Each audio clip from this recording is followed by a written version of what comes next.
La Chambrana. Dirige Judith Cartagena. Amigos, bienvenidos a una emisión más de nuestras notas especiales aquí en La Chambrana. Gracias por seguir creyendo en nuestro trabajo y en nuestra labor informativa.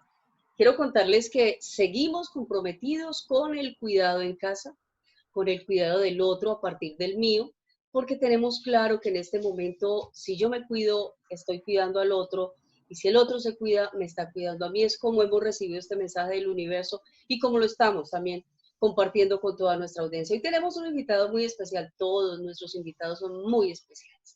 Pero hoy vamos a hablar, aunque la persona que tenemos invitada es una persona con la que pudiéramos hablar todo un día, toda una noche, y ustedes ni yo nos cansaríamos, pues hoy vamos a hablar con él de un tema bastante bonito y tiene que ver con la parte de la educación, pero esto enfocado hacia el proceso que está viviendo en este momento la humanidad y puntualmente en nuestro país. Él es Julio Sierra Domínguez. Julio Sierra es un reconocido escritor de la costa Caribe, de Sahagún, Córdoba, pueblo que tengo la dicha de conocer. Y muy hermoso. Contagia, impregna y eso es como un imán. Quedas tú ahí como conectado. Julio, bienvenido a La Chambrana. Qué bueno tenerlo una vez más con nosotros aquí, ya no en nuestras notas especiales, sino en nuestros invitados especiales. Muchas gracias. Me alegra mucho estar con ustedes compartiendo estas cosas que vale la pena decirle a los demás. Bueno, Julio, usted es un profesor consagrado en la costa Caribe, pero aparte de ser un profesor consagrado, usted es culpable de algunos cuantos entes o instituciones, más bien educativas, de la creación de algunas instituciones en la costa Caribe, en Córdoba, en Sucre. Sí, he estado atento, ¿no? De regalar de lo mejor que tengo, por una sencilla razón. Mi procedencia es de una familia noble, de sabios y letrados. Y yo lo que he hecho es sembrar letras para regalarle a los demás libros, entidades donde haya libros y entidades donde se puedan leer libros. Por eso me agrada mucho ser, por ejemplo, miembro fundador de la Universidad de Sucre, en Sincelejo, Sucre, Colombia. El haber logrado también establecer una biblioteca, una fundación con una biblioteca, la Biblioteca Juana Domínguez en Sahagún, Córdoba, pero que está al servicio del Caribe colombiano, para que las gentes que saben leer, las gentes que saben en un momento dado interpretar el mundo, puedan usar esos lugares como su casa. Y en una oportunidad, usted nos va a permitir que hablemos la historia de la Biblioteca Juana Domínguez y de la Fundación Juana Domínguez, porque es una historia muy bonita justamente de esta tierra natal que les vio nacer no solamente a usted, sino a unos cuantos ilustres de las letras acá en Colombia. Sí, la idea vino porque siendo yo un profesor universitario, visitaba mi pueblo los fines de semana y la gente con frecuencia me abordaba para decirme, usted no tiene un libro, usted no tiene un libro, usted no tiene un libro, y me decían los títulos y después me decían, es que mi hija necesita un libro, es que mi hijo necesita un libro. Y entonces pues me puse a pensar, ¿por qué yo tengo 1500 libros guardados en la habitación de un apartamento y no los hago públicos? Y como mi madre tenía una casa, nos dejó una casa de Palma y Bareque, yo dije, ese es el lugar preciso. Convoqué con mis hermanos y tomamos la casa como fundamento clave para guardar los 1500 libros, tomando una idea básica. Le dije a mi hija que tenía también libros, vamos a llevar los libros, pero no nos quedamos con ninguno. Si necesitamos alguno, lo prestamos. Vamos a hacerlos públicos para que la gente se nutra de esos libros. Y así empezó la Biblioteca Juana Domínguez, la cual nos dio las luces necesarias para posteriormente hacer la Fundación Juana Domínguez con una prestancia cultural folclórica, una prestancia de la literatura y de la poesía al ambiente mismo, no solamente del departamento de Córdoba y de la costa Caribe colombiana, sino al intercambio con nuestro país y con otros países que tenemos amistad con ellos.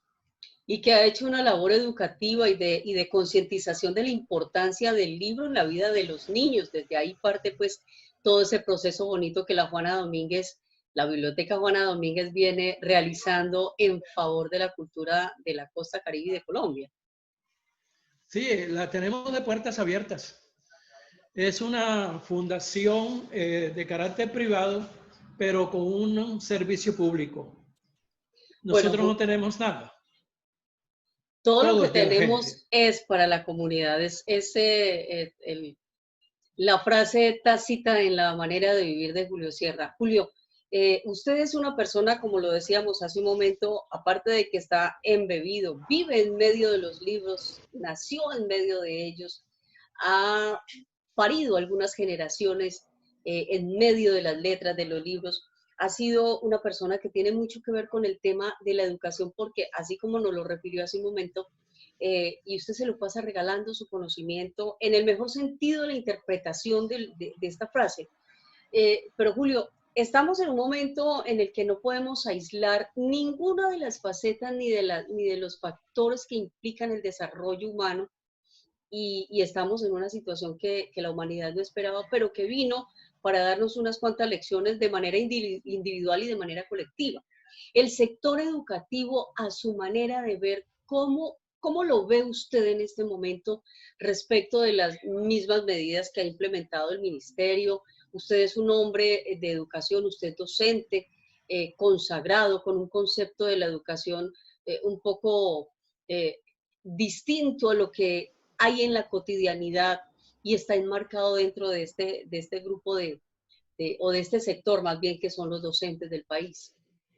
Sí, la educación en Colombia, el fundamento educativo colombiano, eh, está en un tiempo en el cual da méritos para una reflexión profunda, por una sencilla razón. Vamos a comparar el asunto de la educación con un aeropuerto. Ahí llegan aviones, salen aviones, la gente toma el avión o desciende del avión dependiendo de lo que prefiera y de lo que busque. En la educación en Colombia, el sistema educativo desde el fundamento de gobierno de Colombia le ha gustado más una educación de aterrizaje más que de decolaje. Copiamos mucho. Entonces nos desajustamos con el contexto. Formar en la costa Caribe colombiana no es lo mismo en un momento dado a estar formando en el Amazonas, a estar formando en los llanos de Casanare o estar formando en el Pacífico. La estandarización rompe con el contexto y eso no puede ser. Nosotros tenemos que tener en cuenta a quién formamos y de dónde procede la gente que formamos. Por ejemplo, en el caso actual, cuando nos ha cogido muy sin pensamiento, muy sin mochila, muy sin ajustes, el asunto de este virus que ha colocado en situación crítica al mundo, nosotros nos dimos cuenta que nos faltaban muchas cosas, siendo que creíamos que teníamos muchas cosas. Y no es que no las tengamos. Lo que pasa es que no estamos adaptados para las circunstancias mismas del siglo XXI. Entonces pretendemos que los muchachos, por ejemplo, que viven en aldeas muy livianas, muy ricas en cuanto a la gente, muy ricas en cuanto a la naturaleza, pero muy livianas en la tecnología, cumplan con un deber de una exigencia de protocolo que a ellos no están acostumbrados a eso. Por ejemplo, aquí hay laderas, aquí hay aldeas donde la señal del internet no se coge, no se toma, no se percibe. Hay pueblos donde para hablar por celular la gente tiene que montarse en la torre de la iglesia. Entonces nosotros estandarizamos en el sistema de educación a todos por igual y no puede ser. No puede ser. Por eso es que en este momento yo soy partidario que la línea general sea de la formación, más no de la calificación. ¿Cree Julio que este es el momento o la oportunidad para que el sistema sea reevaluado y se ponga en un contexto un poco más de practicidad y menos teórico? Es que si no aprovecha esta circunstancia, no va a aprovechar ninguna. Este fue el termómetro. Este fue el termómetro. Yo no tengo nada de afecto con el virus. Él sabe que no gusto de él. Pero ha sido la única voz que nos ha alertado acerca no solamente del planteamiento humano, de las circunstancias humanas, de la equidad y aún de la justicia, sino de los fundamentos claves que tienen que ver con nuestro quehacer. Por ejemplo, la educación. En este momento la educación está en una situación crítica y nosotros tenemos que reevaluar el fundamento clave de la formación de la gente y de los medios y equipos necesarios para transmitir el conocimiento. Estamos totalmente sin equipos necesarios, estamos totalmente sin el conocimiento de fundamentación necesaria para una circunstancia como esta. Por ejemplo, un muchacho no puede vincularse con su profesor porque no tiene computador. Un muchacho no puede vincularse con su profesor porque no solamente porque no tiene computador, sino porque no tiene internet. Un muchacho no puede vincularse con su profesor porque donde vive la señal es precaria. Entonces, todas esas circunstancias nos hacen pensar que estamos en un país que hay que modularlo de abajo hacia arriba, no de arriba hacia abajo, porque nosotros seguimos midiendo es de arriba hacia abajo, no de abajo hacia arriba.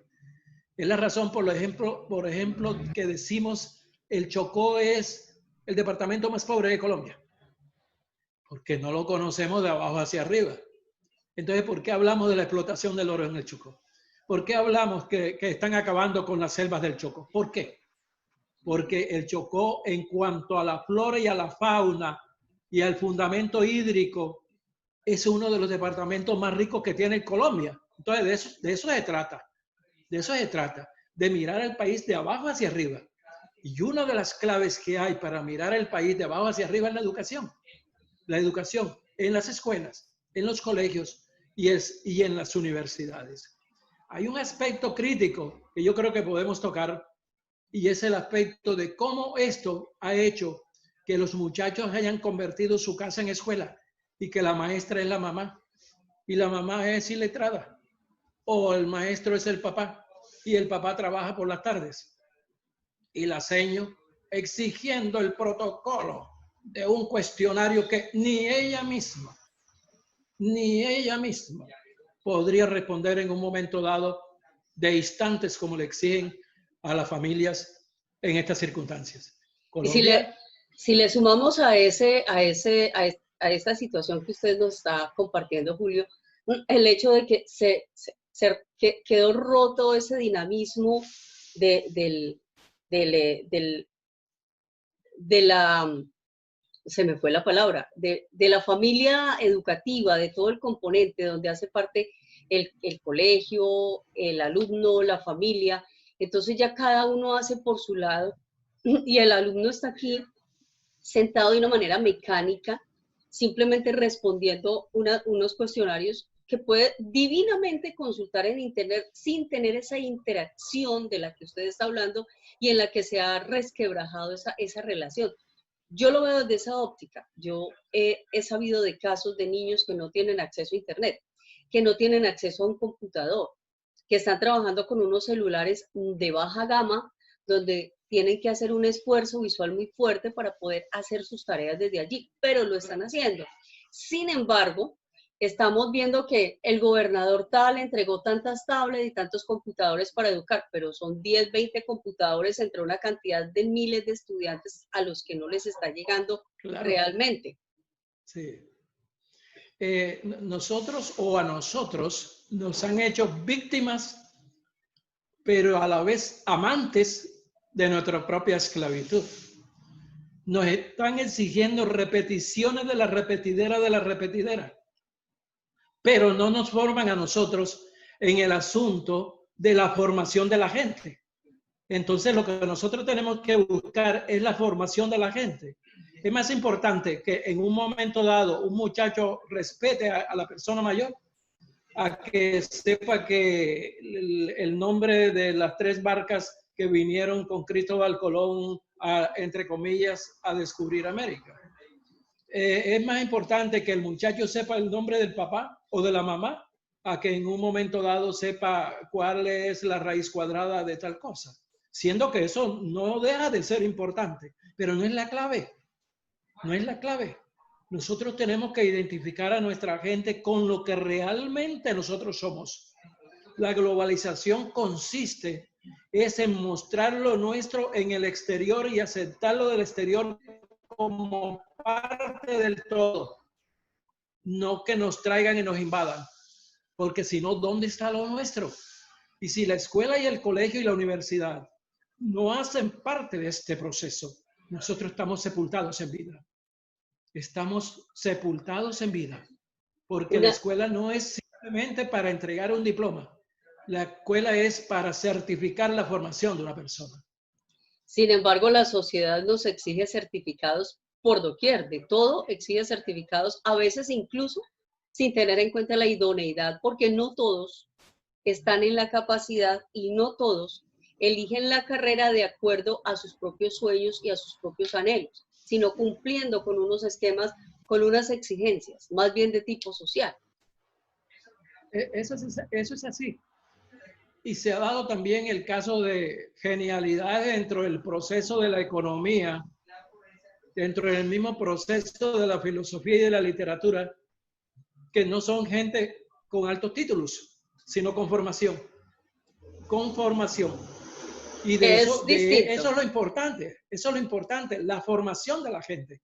Porque si la gente no está formada, ¿para qué el título? Por eso es que hay mucho profesional aburrido. Porque y ahí hay una confusión. Y ahí hay una confusión, Julio, claro. Entre la formación y la educación existe una gran confusión de parte de la comunidad académica y de parte de la familia también y de parte de la sociedad. Sí, se confunde siempre eso.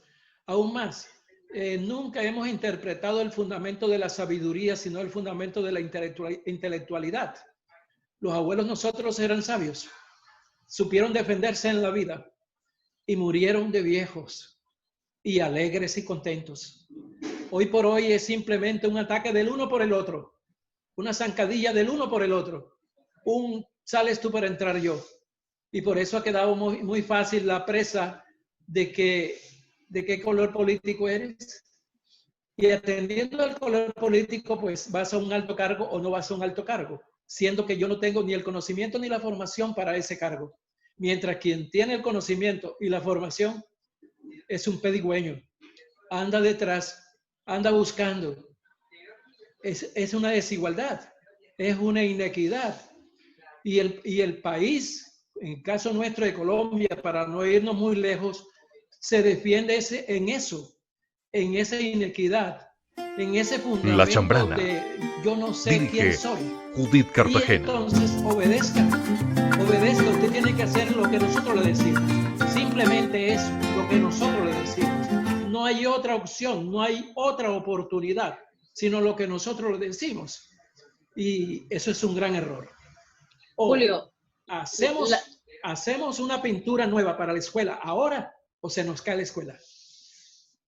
Julio, las personas que tenemos determinada cercanía con usted sabemos de la pasión que le asiste a la hora de llegar a un aula y darle, compartir ese conocimiento con sus alumnos. Pero usted tiene un enfoque bastante bonito del proceso educativo con sus alumnos y eso le ha permitido, como lo dije yo al comienzo, parir unas generaciones con ese mismo enfoque de manera diferente y generar unas conexiones muy bonitas. Si Julio tuviera en este momento, a partir de esa experiencia que ha manejado, la posibilidad de marcar 5 líneas que definieran o que redireccionaran el sistema educativo, ¿cuáles serían esas 5 líneas, Julio? Bueno, la primera, la escuela. La escuela, cuando hablo de escuela, estoy hablando de los primeros años de formación. Debiera ser un lugar del arte espiritual, un lugar de la identificación conmigo y con los que tengo alrededor, no un aprendizaje de datos mecánicos que en un momento dado se hagan mediante corte y pegue, sino que se manifieste lo que realmente somos desde la circunstancia y el contexto de lo que somos. Una segunda oportunidad o un segundo punto sería que el estudiante vaya al bachillerato con una idea, una inclinación o lo que podríamos llamar, una palabra que ya sacaron del diccionario, una vocación. Y atendiendo a eso, ir formando según los lineamientos de lo que a mí me gusta, no de lo que me imponen. E ingresar a la universidad con una vocación. Por ejemplo, yo no haría las pruebas del ICFES para excluir gentes. Yo haría las pruebas del ICFES para incluir gentes y direccionar a la gente. Yo no haría una prueba del ICFES para clasificar por un puntaje para saber quiénes ingresan y quiénes no. Yo haría unas pruebas del ICFES para decir qué es o para predecir, si es válida la expresión, qué es lo que más te gusta. Entonces, llegar un muchacho a la universidad a hacer lo que más le gusta, porque el hecho de haberme graduado yo como bachiller, esa es la carta de presentación para yo ingresar a la universidad.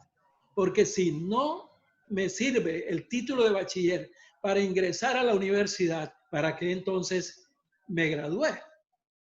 Lo que debe hacerse a nivel de Estado es descubrir las vocaciones y atendiendo a las vocaciones, direccionar a nuestra gente. Así habría menos deserción, habría menos mortalidad y habría profesionales identificados con lo que les gusta. O sea, ir a la universidad sería ir a una fiesta donde están las orquestas que me gustan cantando lo que me gusta y bailo con quien me gusta. El país así sería diferente. El mismo Gabriel García Márquez una vez lo expresó. Si a nosotros nos dejaran hacer lo que nos gusta, el mundo fuera otro. El mundo fuera otro. Y posteriormente, cerraría el ciclo con los profesionales. Hoy por hoy, están saliendo muchos profesionales de la universidad a la vaguedad, a lo que no les gusta. Entonces, estudio lo que me gusta para hacer lo que no me gusta. Yo estudio ingeniería mecánica o estudio computación o estudio literatura o estudio medicina para en un momento dado tener que hacer lo que no me gusta. No me atrevo a especificar para no de pronto meterme en inferencias que sean de mal gusto. Pero yo no puedo estudiar determinada cosa que me gusta para ir a hacer algo que no me gusta. Y el país está lleno de eso. Hoy por hoy tenemos en el alto gobierno, por ejemplo, y que valga y con todo respeto lo digo, personas que ocupan cargos que no tienen idea de esos cargos. No tienen idea del contenido de los cargos, pero pertenecen en un momento dado a una circunstancia política y lo direccionan por ahí, le guste o no le guste. Entonces el país pues está al revés. En ese sentido el país está al revés. No se sabe en un momento dado qué es lo que vamos a hacer y menos se sabe para dónde vamos. Por eso es fundamental para nosotros desde estos micrófonos compartir con todos ustedes, queridos seguidores, pensamientos como este, como el que Julio Sierra nos está compartiendo, porque consideramos definitivamente que hay algunas cosas al revés, y así como lo dice nuestro invitado, no vamos a precisar, hay algunas cosas al revés, y creo que esta oportunidad que nos ha traído esta situación que a nivel mundial se está manejando de la que ninguno nos podemos hacer a un lado, pues es una oportunidad precisamente para reevaluar ese tipo de situaciones. No solo nos tenemos que reinventar nosotros, no solo tenemos que reinventar nuestra manera de vivir, la cotidianidad, nosotros aquí en La Chambrana estamos en proceso de reinvención, sino que se tienen que reinventar los sistemas que hacen parte del desarrollo de los pueblos. Y precisamente es parte de lo que queremos hacer. Julio, a mí me gusta mucho ese concepto porque conocedora soy y el ejercicio lo hemos hecho en que hay un enfoque distinto, pero definitivamente sí es muy importante que la persona cumpla todos esos procesos de su desarrollo integral haciendo aquello que le permita sentirse realizado, porque en mi humilde concepto es la mejor manera de tener excelentes resultados. Ahora, los resultados no son los que el esquema también nos diga, tener tal cosa, tener tal otra, no. Es ese desarrollo del ser. Claro, claro. Nosotros tenemos, por ejemplo, en la costa caribe colombiana un ejemplo que es típico y que lo hago con todo respeto y con todo cariño. El pibe Valderrama. El pibe Valderrama pudo ser un mal médico. El pibe Valderrama pudo ser un mal abogado. Pero el pibe Valderrama es un excelente mediocampista. De la gran selección del mundo, siempre que hacen el listado de la selección del mundo, ahí está el pibe. El pibe Valderrama está como uno de los mejores mediocampistas de todos los tiempos. Pero cuando el pibe salía para la escuela, no llegaba a la escuela. Y la seño iba donde la mamá del pibe y le decía, ¿por qué no mandaste al muchacho a la escuela? Y la mamá le reclamaba, si él se fue temprano, no llegó. Y un día la mamá lo siguió, se iba para Pescadito a jugar bola de trapo. O sea, prefería en un momento dado ir a jugar bola de trapo a irse a sentar en una escuela, a repetir y a repetir lo que en un momento dado, pues, que no era malo, pero que no le gustaba. A él le gustaba más irse a jugar bola de trapo. Y después llegaba al mediodía a la casa como si viniera de la escuela, porque realmente venía de la escuela. Pero la que él había elegido. Pero de su escuela, no de la escuela donde lo habían matriculado, sino la que él había seleccionado. Y en ese proceso tenemos una tarea muy importante los padres de familia, Julio, y es aprender a detectar esos talentos y esos deseos de ellos desde muy pequeños y no frustrarlos porque a veces con gran ignorancia o desconocimiento, pues para que no me vaya a ser malinterpretado el término, los padres terminamos frustrando hijos porque no tenemos la capacidad de visualizar los talentos que ellos están desde muy pequeñitos mostrando. Y entonces, por la razón que sea, muchas veces se deja de hacer. Y yo creo que allá hay una tarea muy importante. Me recuerda, Julio, una anécdota que la conozco, más no voy a revelar la fuente, debo guardar la reserva de la fuente, pero de una fuente muy cercana a Silvestre Dangond supe que de niño y desde que estaba en el colegio, sus papás y en su familia le exigían que él tenía que estudiar medicina.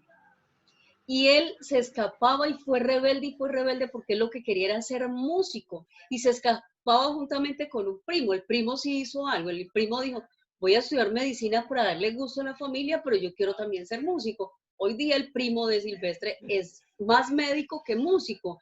Ama la medicina, pero él había querido ser músico. Silvestre no. Silvestre dijo, no, yo no quiero medicina, yo quiero ser músico. Y fue músico y ahí está. Y eso son las paradojas de la vida, porque realmente eso es lo que debería de enfocar un verdadero sistema educativo, que creo que en eso nos llevan ventaja a otras culturas. Sí, sí, mire, hay otro caso, ya que citas una anécdota, sin decir el santo, vamos a decir el milagro. El papá era de recursos económicos buenos, de una categoría social muy reconocida, etcétera, etcétera. Y quería que su hijo fuera médico. Él no quería ser médico, pero el papá se lo impuso. Y se fue a una universidad de alto prestigio, a la Universidad Javeriana. Y se hizo médico. Y el día que se graduó de médico, le pidió al rector de ese entonces que le permitiera que su papá le entregara el diploma. Y en la sesión solemne, el rector llamó al papá del muchacho para que le entregara el diploma. A la escucha de todos los que estaban en el auditorio, cuando el papá le entrega el diploma y le da el abrazo, con el micrófono, le dice: papá, te agradezco mucho que seas tú quien me entregues este diploma. Soy médico, papá, este diploma lo dice. Lo hice por complacerte. Ya lo hice, papá. Este diploma es tuyo. Desde hoy me voy de sacerdote, que era lo que él quería hacer. O sea, complació al papá, se hizo médico y ese día le devolvió el diploma como un honor para él, pero en ese día se entregó a lo que él quería hacer, a lo que él quería hacer. Y entre otras cosas llegó a ser un sacerdote que todavía está en los servicios en comunidades de una gran ciudad de Colombia. De eso se trata. De eso se trata, de que podamos nosotros enrutarlos a ellos y ayudarlos a descubrir. Una tarea bastante compleja, pero no tan imposible, no es imposible, no es tan difícil, es compleja, eso sí. Pero debería de ser el enfoque real de todo este proceso. Una de las cuestiones básicas que podríamos dejar en consideración de nuestros oyentes y de los televidentes es el bachillerato diversificado. Tenemos que volver al bachillerato diversificado. El bachillerato académico solo es bueno, pero da una sola dirección. En cambio, el bachillerato diversificado da varias direcciones. Los mejores directores de orquestas y mejores músicos de la costa caribe colombiana salieron del bachillerato diversificado del INEN de Cartagena, de artística. Formaban sus grandes orquestas. De la artística salían a formar sus grandes orquestas.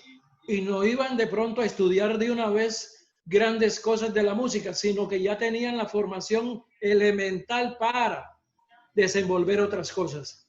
Y más aquí, en la costa caribe colombiana, por ejemplo, o en el Pacífico, o en los llanos, o en la meseta cundiboyacense, donde la gente tiene una vocación por propia naturaleza, no porque en un momento dado le impongan qué es lo que tiene que saber.